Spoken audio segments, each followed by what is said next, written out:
Joined here today with Dave Swartz at our 15th annual Red Chip Small Cap Equities Conference. Dave, you are with MEDL Mobile Holdings, OTC Bulletin Board, MEDL. Why don't you start telling us a little bit about yourself and a brief overview of the company, and I got a couple of questions I'd like to go over. Sure, so my background actually, I came out of the world of marketing, and I spent 20 years in the advertising world, most recently, half a decade ago as a creative director of a big ad agency. And I was looking at mobile really for my clients, and looking around for a solution, somebody that I could hire that could help them understand development and monetization and strategy, and was really frustrated because there wasn't a solution out there. So partnered with a great friend whose background was in technology, and we hired some developers, hired some designers, and that was 4 years ago. And since that time, we've built a company that really is looking to take advantage of what's happening in the mobile space today. We've hired some amazing developers, some amazing strategists, some great marketing minds, and we've built a pretty powerful base of people who are poised to take over the next phase of mobile. I had the pleasure, I think it was last month, to visit your offices in Cupertino, California. You've got a staff of about... Fountain Valley. I'm sorry? Fountain Valley. Fountain Valley? Yes. Well, I'm from the East Coast, so that's where I kind of lose track of the different towns. But a lovely facility you have there with about 60 staff, is that correct? Yeah, we've got about 60 people on staff. Again, the staff kind of ranges everything from, our biggest base is our developers. That's kind of the core of what we do is build cool things. But we've got amazing interface designers, we get some super talented architects, mobile strategists, marketers. It really covers the gamut of everything that we need to tackle this mobile marketplace. And to focus this, we're looking at mobile applications for the most part, correct? Correct. So mobile app development. And as I've spoken to you and your partners and your team, even though you're quite good at developing mobile applications, you're more looking at the behind the curtain or the other components with regard to the mobile apps. Sure. Well, I mean, we started building mobile apps really looking at what's the bigger opportunity in the marketplace. And mobile apps is the bright, shiny front of what's happening in the space. But there's a lot of things happening behind the surface that are really where the big opportunities lie. There's problems in discovery, there's problems in helping people find great apps. There's so much mass and there's so much confusion and chaos going on in this space. So while we're definitely at the leading edge of building some very cool applications, our focus is more on how do we take advantage of the chaos, and how do we take advantage of what's happening in the marketplace. Why don't you tell us 2 or 3 of your biggest apps, if you will, but number one on this space? Yeah, I mean, we've built some really fun things. We have an app called Learn to Draw with Walter Foster. It's an iPad app. It went to #1 in the store. It's Walter Foster is a 100-year-old company that teaches people how to learn to draw. If you've ever bought a book in Michael's that teaches you how to draw horses or how to draw cars, it was most likely from Walter Foster. So we worked with those guys to build an iPad version that basically allows kids or anyone to learn how to draw on the iPad. And that one does really well. It's got all sorts of lessons. We've done licensing deals with NASCAR and with Garfield. And so not only can you learn how to draw some things from Walter Foster's library, you can also learn how to draw some cool things from popular culture. Understood.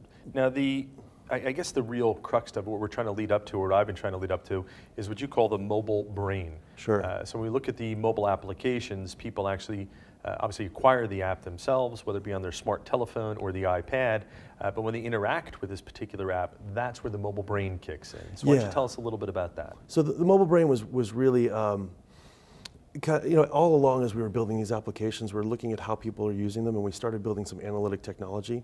And we thought what we were building was analytic technology that was going to help us make better apps. We thought what we were going to do was we'd look at usage patterns within the apps, see what people were doing and what they weren't doing, and then fine-tune the applications based on usage patterns. But what we realized was the data that we were pulling was actually a predictor of what we thought they would do next. Because if we saw how somebody was using an application, for example, if they're using it in location A, and then based on GPS, they're using it in a different city, and then they're using it in a different city, all of a sudden we know that this user is actually somebody who travels quite a bit. And that's more valuable information than just what they're doing within the app. So we said, okay, well, based on this user, and we call this person a frequent traveler, what other applications can we sell to this frequent traveler? So the mobile brain is basically this set of algorithms that look at how our user base is using the applications. It puts each user into what we call a DAP, which is a detailed anonymous profile. Everything we do is anonymous by user. And the DAP says this user is a frequent traveler, they like zombie games, and they're not very good at games. So now we can say, okay, well, we can reach back out to that user using the brain technology, and we can recommend apps that are great for travelers, and we can recommend simple games. And we may find that they really gravitate to one simple game that's a fishing game. Well, now the brain knows that there may be a cross correlation between that user and fishing, and we have a great app called Fish ID. Let's see if they like that app. So the brain just gets smarter and smarter about our user base and then recommends new apps to that user. So a couple of things. Sure. As I started learning about the company, having our research team analyze the company, it was helpful for me to just take it 1, 2, 3 steps, so Sure. one step at a time. So we've got a company that's manufacturing or developing number one apps, number ones in the stores, et cetera, which is helpful. Also, you have a library of approximately how many apps right now? We have a few hundred apps in the library right now. It's growing pretty rapidly. And I don't want to cut off the 1, 2, 3, but in terms of the growing library, basically what we've realized is that the App Store and the app marketplace is kind of this sea of distressed IP. There are amazing apps out there that developers have worked really hard, built great things, and because of the chaos and because of the overwhelming number of apps, consumers can't find them. So what we've started doing is we've gone out and we've started acquiring apps from other developers. So we're scraping the store, we're looking for certain types of applications that meet the profiles of our user base, and then we're actually bringing those apps into our network. So now on the back of that, you'll also embed your MEDL brain in this particular app, so you can now start tracking the data, et cetera, anonymously of those that use this particular app, because then we get into, as I understand it, the utility of the service you provide. Because an app is, like you say, a tool that people will utilize, and it has to be user-friendly, they have to like it, and then in turn you can hopefully monetize this going forward by providing a good user experience and pushing either other apps. Why don't we talk a little bit about the monetization, if you will? Sure. Well, I mean, going back to that example, buying apps off of the marketplace and bringing them into our library. So we have a zombie game. We have a game called Boxhead: The Zombie Wars. It's a couple million users. It's always been, recommended by Apple. It's a very popular game. So we know that people who play that game most likely enjoy zombie games. So what we do is we go out to the store and we bring on. We look for other zombie games, and we've recently acquired a few games. So now what we're doing is we're dropping our API into those zombie games. Our API does 2 things. First, it pulls analytic information from those users. API, that acronym stands for? API is an application programming interface. Okay. And an API, it's basically just a simple set of code that we can, in a half hour, we can drop this set of code into any application, and now this application is part of our network. So we're pulling information from that app, we're looking at the users of this app, and now we're getting new information about those users, and we're plugging that app into our network, so the brain says, oh, you're a zombie game player, we have this zombie game, let's recommend this game to this player. And what we're doing is we're building tent poles and then building around those tent poles. So we have tent poles in education, we have a tent pole in gaming, we have a bunch of apps that appeal to kind of young guys and people who are dating. So we're getting really strong in these areas and we're building around them. And our expectation is that as we build around them, we're going to discover new tent poles, and the brain will tell us, hey, you have a whole bunch of users who really like camping. And so let's go out and acquire a whole bunch of camping apps. You'd have to be living under a rock, if you will, not to be aware of the new Apple iPhone 5. Demand is quite fantastic. Sure. Obviously, with the applications, the user experience, if you will, is best of breed. Sure. Of course, Samsung will argue that point to a degree.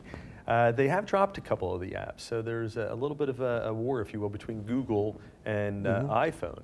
But do you see this as an opportunity for app developers, people that are monitoring the utilization or usage of the apps, et cetera? Why don't we talk a little bit from that platform basis? Well, it's a huge opportunity for our company for a couple reasons.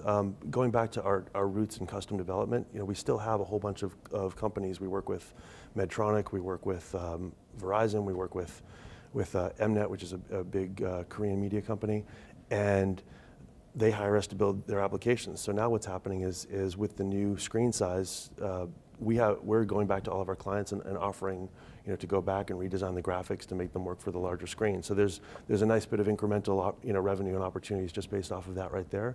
There's also things that the iPhone 5 is able to do that the 4S couldn't do, and it's more the operating system than the phone. There's a new operating system, iOS 6, which allows us to integrate Facebook. It allows us to integrate Passbook, which has some amazing tools for companies that want to offer coupons or tickets or anything like that.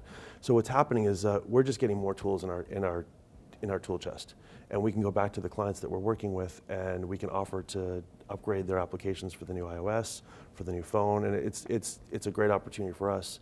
And then the beautiful thing about all the client work we do is, with all respect to our clients, we like to think of it as client-sponsored R&D, because we're being hired to do some pretty innovative things. And while we don't use things that we build for our clients, we don't reuse that. We're learning, and we're able to take things that we learn while we're building for our clients and then apply them to our own library and to our own applications. So we may discover something that, a strategy that works very well for one of our large clients. We can take that strategy, apply it across our whole library, and raise the level of our whole game. When I first started looking at MEDL Mobile, again, OTC bulletin board, MEDL, of course, from a research perspective, we look at the revenue drivers for the organization. I think north of 90% of the revenues were in the app development phase.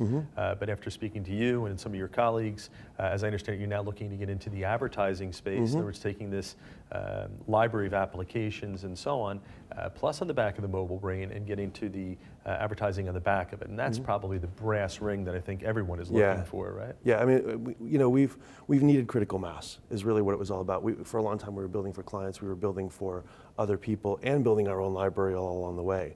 And now what we've gotten to is a point where our library is pretty massive. We've downloaded just over 17 million MEDL apps to users.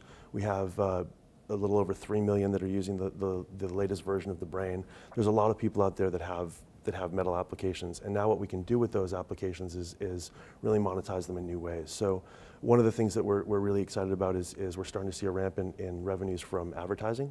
So advertisers are paying us to advertise their products or their apps within our applications. We've also built out a pretty neat network of other companies.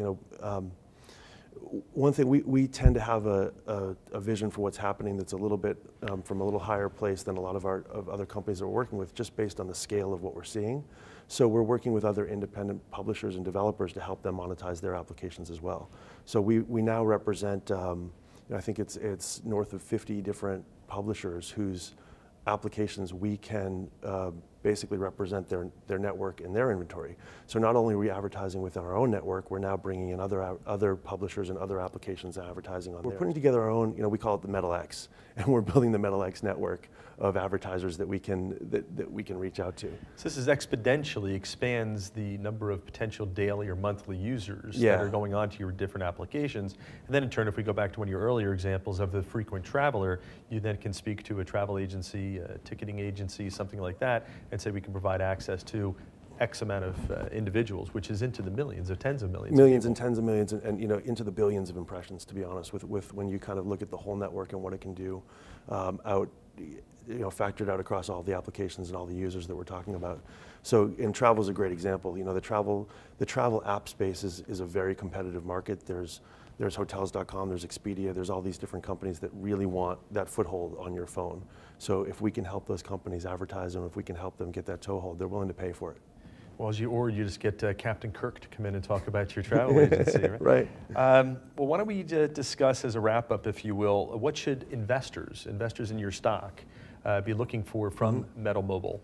Sure. The expansion, if you will, into the advertising space or advertising to your constituency over, let's say, the next 1 or 2 quarters? Sure. Well, I mean, one thing to remember just in general about this marketplace is it's incredibly early. We're still at the very beginning of what's going to happen.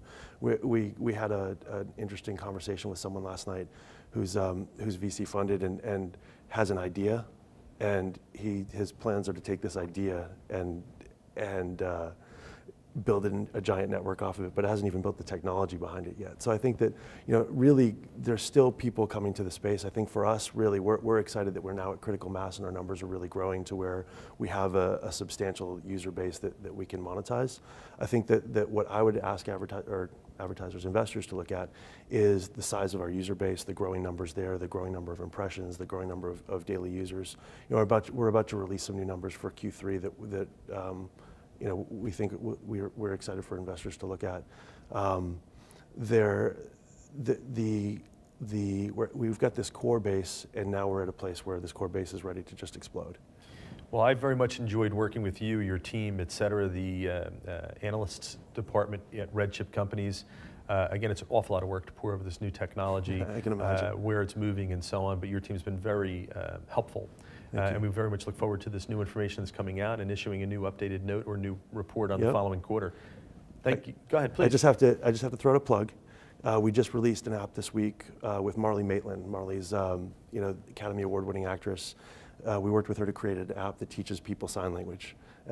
If you look at the App Store, all the apps out there, or basically what's out there now to teach sign language, is all photos or illustrations. And we did a really detailed video shoot with Marlee where she actually goes through and teaches people how to sign. There's a slow motion mode where you can learn how to sign and really understand it. And as of now, it's in the top 20 on the App Store for within the first week. The numbers are great in terms of downloads, and we're really excited about it. That's quite fantastic. Yeah. One of my daughters has any number of languages. I mean, we lived abroad for a number of years in Asia, and she picked up languages rather quickly. And she surprised me one day where she was actually signing. So I'm going to have to tell her to go on to please do. MEDL Mobile and take a look for the new app. Yes. Well, all the best. I thank you again for coming to visit us here at our conference. Again, it's MEDL, OTC listed MEDL Mobile Holdings. Thank you very much for your time. Thanks a lot. Appreciate it. You're welcome. This video is not a recommendation or solicitation to purchase or sell any security, nor does it constitute investment advice. Visit redchip.com for full disclosures on RedChip clients.